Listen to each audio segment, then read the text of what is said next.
നാഷണലും ഇന്റർനാഷണലുമായിട്ടുള്ള എല്ലാ കമ്പനികളുടെയും ലെൻസും ഫ്രെയിമും ന്യായമായ വിലയ്ക്ക് ലഭിക്കുന്ന കൊച്ചിയുടെ സ്വന്തം optical showroom Jesal opticals. Jesal opticals, opposite TB hospital, Karivelippady, Kochi. ഗ്രീൻലാക്ക് നേതൃത്വത്തിൽ ഇഫ്താർ സംഗമം സംഘടിപ്പിച്ചു. ഗ്രീൻലാക്കിന്റെ നേതൃത്വത്തിൽ ഇഫ്താർ സംഗമം നടന്നു. വൈറ്റ് ഫോർട്ടിൽ വെച്ചാണ് ഇഫ്താർ സംഗമം സംഘടിപ്പിച്ചത്. പരിപാടി TP ഇബ്രാഹിം ഖാൻ ഉദ്ഘാടനം ചെയ്തു. MES Kochi taluk president KM Hasan അധ്യക്ഷത വഹിച്ചു. ഇബ്രാഹിം സഖാഫി നൊച്ചിമ റംസാൻ സന്ദേശം നൽകി. സജിമോൻ, സിനിമാ താരങ്ങളായ Tony, Neena Kurup, MES Kochi taluk secretary Shahul Ameed, Kochi press club secretary MM Saleem, president KB Salam, advocate Sheiju Irattakkulam, Congress നേതാവ് ബാബു, M മജീദ് തുടങ്ങിയവർ സംബന്ധിച്ചു.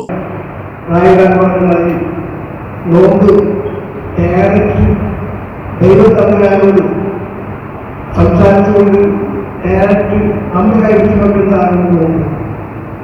ഏത് രീതിയിൽ നോക്കുവാനുള്ള സാധ്യത പഠിച്ചിട്ടുണ്ട്. അതെങ്ങനെയാണെന്ന് വെച്ചാൽ കണ്ണുകൊണ്ടായിരുന്നാലും, ചെവികൊണ്ടായിരുന്നാലും, വായുകൊണ്ടായിരുന്നാലും, സംസാരം കൊണ്ടായിരുന്നെല്ലാം ഒരുപാട് മോശമായ രീതിയിൽ കാണുകയും ചിന്തിക്കുകയും ചെയ്താൽ ഈ നോമ്പ് പിടിക്കുന്നതിന് യാതൊരു ബന്ധവും ദൈവത്തിന്റെ വാർത്തയിൽ തരില്ല എന്ന് പറഞ്ഞിട്ടുണ്ട്. അപ്പൊ ദൈവം തമ്മിൽ നമ്മളോട്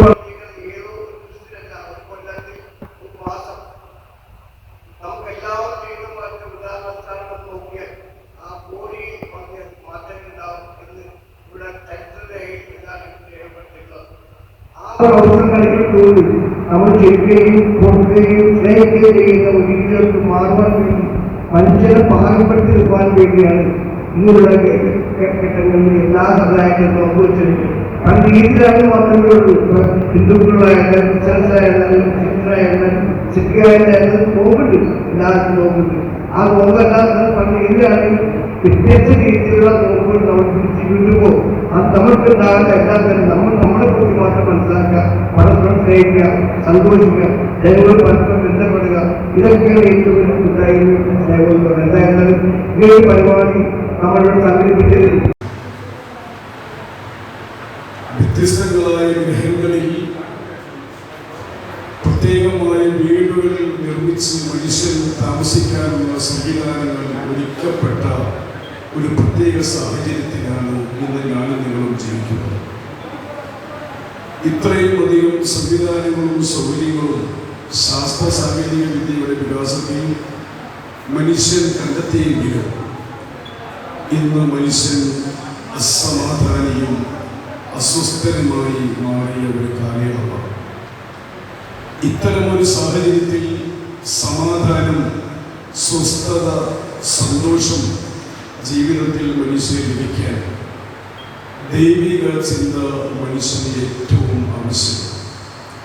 യഥാർത്ഥത്തിൽ വിശുദ്ധ ഖുർആൻ ലോകത്തെമ്പാടുമുള്ള വിശ്വാസികളോട് ലോകാവസാനം വരെ വരുന്ന മാനവ സമൂഹത്തോട് ഓർമ്മപ്പെടുത്തുന്നത് ലഅല്ലക്കും തത്തഖൂൻ. ഒരു മനുഷ്യൻ പ്രഭാത സമയം മുതൽ വൈകുന്നേര സമയം വരെ അന്നപാനീയങ്ങളൊക്കെ ഉപേക്ഷിച്ച് അവൻ്റെ ഭൗതികമായ ചിന്തകളൊക്കെ ഒഴിവാക്കി ദൈവസ്മരണയിലായി ഒരു പകൽ സമയം അവൻ മാറി അവൻ കഴിയുമ്പോൾ അവൻ ഈ വ്രതാനുഷ്ഠാനത്തിലൂടെ അവൻ പൂർണ്ണനായ ഒരു ഭക്തനായി മാറുന്നു എന്നാണ് വിശുദ്ധ ഖുർആൻ നമ്മെ ഓർമ്മപ്പെടുത്തുന്നത്.